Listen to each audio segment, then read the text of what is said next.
One, two. السلام علیکم۔ آج بھی رہے دسمبر کی 26 تاریخ۔ پاکستان میں اس وقت شام کے 7، بھارت میں 7:30، اور یہاں ہمارے اسٹوڈیوز کی گھڑیوں میں صبح کے 9 بج رہے ہیں۔ وائس آف امریکہ واشنگٹن کی اردو سروس سے میں ہوں خالد حمید، خبروں کے ایک بلیٹن کے ساتھ۔ پاکستان کے صوبے بلوچستان کے مرکزی شہر کوئٹہ اور کوہلو سمیت مختلف علاقوں میں بم دھماکوں کے نتیجے میں پاکستان آرمی کے کیپٹن سمیت 6 اہلکاروں نے جان کی بازی ہار دی، جبکہ 26 افراد زخمی ہو گئے ہیں۔ حکام کے مطابق اتوار کو بلوچستان کے شورش زدہ علاقے کولو سے تقریباً 80 کلومیٹر کے فاصلے پر واقع کہان کے علاقے میں فرنٹیئر کور ایف سی کے قافلے کو بارودی سرنگ کا نشانہ بنایا گیا۔ مقامی ذرائع نے وائس آف امریکہ کو بتایا کہ سیکیورٹی فورسز کاہان کے علاقے میں بارودی سرنگوں کی صفائی میں مصروف تھیں کہ وہاں دھماکہ ہو گیا۔ کولو میں سیکیورٹی فورسز کے قافلے کو نشانہ بنانے کی ذمہ داری کلدم بلوچ عسکریت تنظیم بلوچستان لبریشن آرمی نے قبول کر لی ہے۔ کوئٹہ کے علاقے قمبرانی روڈ پولیس تھانہ امیر محمد دستی کے قریب 2 دستی بم دھماکے ہوئے، جن میں ایک کو بم ڈسپوزل اہلکاروں نے ناکارہ بنا دیا، جبکہ دوسرے دھماکے میں خاتون، بچی اور 3 سیکیورٹی اہلکاروں سمیت 12 افراد زخمی ہو گئے۔ علاوہ ازیں اتوار کو بلوچستان کے علاقے حب، تربت، خستار اور کیچ میں بھی دستی بم حملے ہوئے۔ خبر رساں ادارے اے پی نے رپورٹ کیا ہے کہ پاکستانی فورسز نے متعدد حملوں کے ذمہ داروں کی تلاش کا دائرہ پیر کے روز وسیع کر دیا ہے۔ بلوچستان کی اہم ترین بندرگاہ اور ساحلی شہر گوادر میں پیر کی صبح سے حالات کشیدہ ہیں۔ حق 2 تحریک کے خلاف سیکیورٹی اداروں کی کارروائی کے خلاف بڑی تعداد میں مقامی افراد سڑکوں پر نکل آئے اور احتجاج کیا۔ گوادر میں ہفتے اور اتوار کی درمیانی شب حق 2 تحریک کے دھرنے کو منتشر کرنے کے لیے پولیس نے شیلنگ کی تھی، جس سے دھرنے میں موجود خواتین اور بچے بھی شدید متاثر ہوئے تھے۔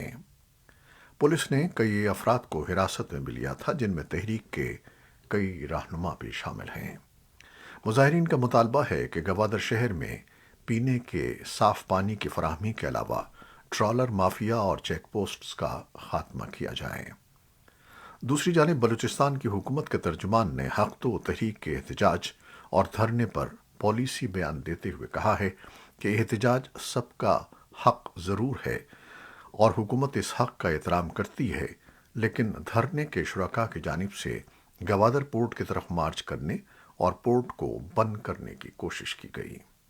انہوں نے کہا کہ شرکاء کی پورٹ کی جانب پیش قدمی کو روکنے کے لیے مجبوراً پولیس کارروائی کرنا پڑی۔ تاہم صوبائی حکومت مسائل اور مطالبات کے حل کے لیے مذاکرات پر مکمل یقین رکھتی ہے۔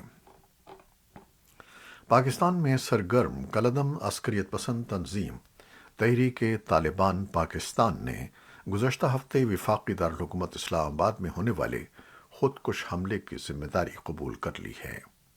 کلدم تنظیم کی جانب سے 8 سال بعد کسی خودکش حملے کی ذمہ داری قبول کی گئی ہے۔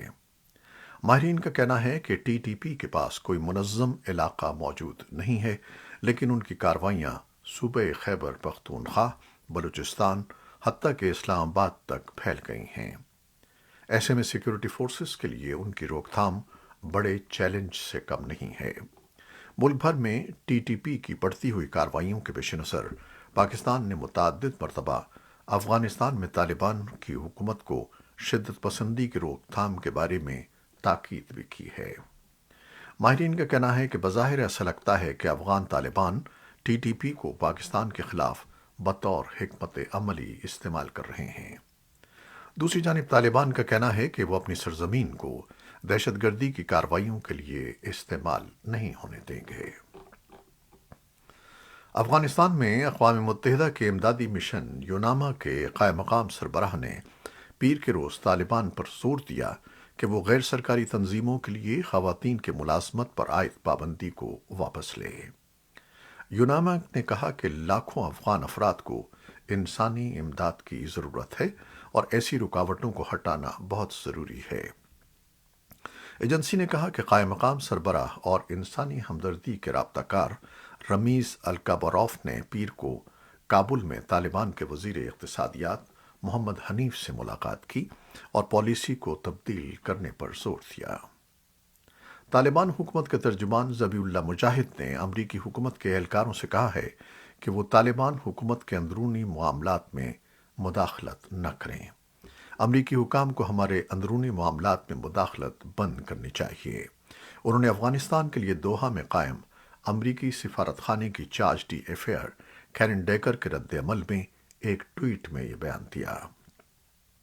اتوار کے روز کیرن ڈیکر نے سلسلہ وار ٹویٹس میں کہا تھا کہ افغانستان کو انسانی امداد کے سب سے بڑے عطیہ دینے والے ملک کی نمائندہ کے طور پر انہیں لگتا ہے کہ ان کے پاس یہ وضاحت طلب کرنے کا حق ہے کہ جب خواتین کو دوسری خواتین اور بچوں میں امداد تقسیم کرنے کی اجازت نہیں ہے تو طالبان خواتین اور بچوں کو بھوک سے مرنے سے کیسے روکنا چاہتے ہیں۔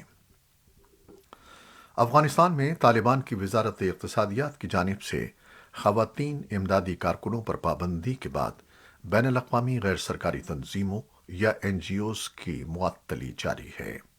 اتوار کے روز 3 غیر ملکی این جی اوز کی جانب سے آپریشن کی معطلی کے بعد international rescue committee I R C نے ایک بیان میں کہا کہ وہ ضرورت مندوں تک مدد پہنچانے کے لیے اپنے خواتین عملے پر انحصار کرتی ہے اور اگر خواتین کو کام کی اجازت نہیں ہے تو وہ بھی اپنا کام جاری نہیں رکھ سکتے۔ بیان میں کہا گیا ہے کہ اسی لیے آئی آر سی فی الحال افغانستان میں اپنی خدمات معطل کر رہا ہے۔ آئی آر سی کے اعلان سے پہلے save the children, Norwegian refugee council اور کیئر انٹرنیشنل نے اتوار کو ایک مشترکہ بیان میں اپنی کارروائیاں معطل کرنے کا اعلان کیا تھا۔ 25 دسمبر اتوار کے روز دنیا بھر کے دیگر ممالک کی طرح پاکستان میں بھی مسیحی برادری کے مذہبی تہوار کرسمس کے موقع پر تقریبات منعقد کی گئیں، جن میں گرجا گھروں میں مذہبی رسومات ادا کی گئیں۔ کرسمس پر سیکیورٹی کے خصوصی انتظامات کیے گئے تھے، جبکہ عمارات کو خصوصی طور پر سجایا گیا تھا۔ صدر جو بائیڈن نے جمعرات کو وائٹ ہاؤس میں خطاب میں امریکی عوام کے لیے کرسمس کے موقع پر نیک خواہشات کا اظہار کیا اور تعطیلات کی مبارکباد دیتے ہوئے اتحاد، غور و فکر اور ہمدردی پر زور دیا۔ صدر نے کہا کہ کرسمس کا پیغام ہمیشہ اہم ہوتا ہے، لیکن خاص طور پر یہ مشکل وقتوں میں اہم ہوتا ہے، جیسا کہ ہم گزشتہ کچھ برسوں میں اس صورتحال سے گزرے ہیں۔ بائیڈن نے کرسمس کے اپنے خطاب میں قوم کو امید اور اتحاد کا پیغام دیا۔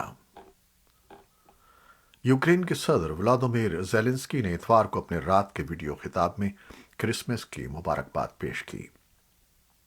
صدر نے جن لوگوں کا شکریہ ادا کیا ان میں وہ فوجی اہلکار بھی شامل تھے جو محاذ پر ڈٹے ہوئے ہیں۔ پوپ فرانسس نے اتوار کو کرسمس کے موقع پر ویٹیکن کے سینٹ پیٹرز بازیلیکا سے اپنا روایتی خطاب کیا، جس میں یوکرین میں روس کی جنگ کو بے معنی قرار دیا اور تنازع کے خاتمے کا مطالبہ کیا۔ بیتھلہم کی سڑکیں 2 سال سے کووڈ سے متعلقہ پابندیوں کے بعد ایک بار پھر کرسمس کے لیے بھر گئیں۔ عقیدت مندوں نے چرچ آف دی نیٹیویٹی کو بھر دیا۔ صدر محمود عباس سمیت فلسطینی حکام نے بیت المقدس میں ہونے والی سروس میں شرکت کی۔ روس کی خبر رساں ایجنسیوں نے ملک کی وزارت دفاع کے حوالے سے بتایا ہے کہ روسی فوجیوں نے پیر کو یوکرین کا ایک ڈرون مار گرایا۔ جنوبی روس میں ایک اڈے پر اس کا ملبہ گرنے سے 3 افراد ہلاک ہوئے۔ ہلاک ہونے والے تینوں افراد ہوائی اڈے پر موجود روسی فوجی تھے۔ روسی صدر ولادیمیر پوٹن نے اتوار کے روز روسیا ون سرکاری ٹیلی ویژن کو بتایا کہ ان کا ملک یوکرین کی جنگ میں شامل تمام فریقوں کے ساتھ بات چیت کے لیے تیار ہے، لیکن کیف اور اس کے مغربی حمایتیوں نے مذاکرات میں شامل ہونے سے انکار کیا ہے۔ پوٹن نے ایک انٹرویو میں کہا کہ ہم قابل قبول حل کرنے کے بارے میں تنازع میں شامل ہر ایک کے ساتھ بات چیت کے لیے تیار ہیں، لیکن یہ ان پر منحصر ہے۔ صدر زیلنسکی کے مشیر میخائیلو پوڈیولوک نے کہا کہ پوٹن کو حقیقت کی طرف لوٹنے اور یہ تسلیم کرنے کی ضرورت ہے کہ یہ روس ہے جو مذاکرات نہیں کرنا چاہتا۔ یہ تھیں وہ خبریں جو فیس بک لائیو پر ہم نے آپ کے لیے پیش کی۔ ہماری ویب سائٹ، یوٹیوب اور پوڈ کاسٹ پر یہ بلیٹن آپ کے لیے پوسٹ کر دیا جاتا ہے۔ آپ ہمارے بلیٹن کو شیئر کرتے ہیں اور اپنے کمنٹس میں اپنی محبتوں اور دعاؤں کا اظہار کرتے ہیں، جس کے لیے ہم آپ کے بےحد ممنون ہیں۔ اپنی ان محبتوں کو جاری رکھیے گا۔ نیوز ایڈیٹر بہجت جیلانی کے ساتھ خالد حمید کو اجازت دیجیے گا۔ اللہ حافظ۔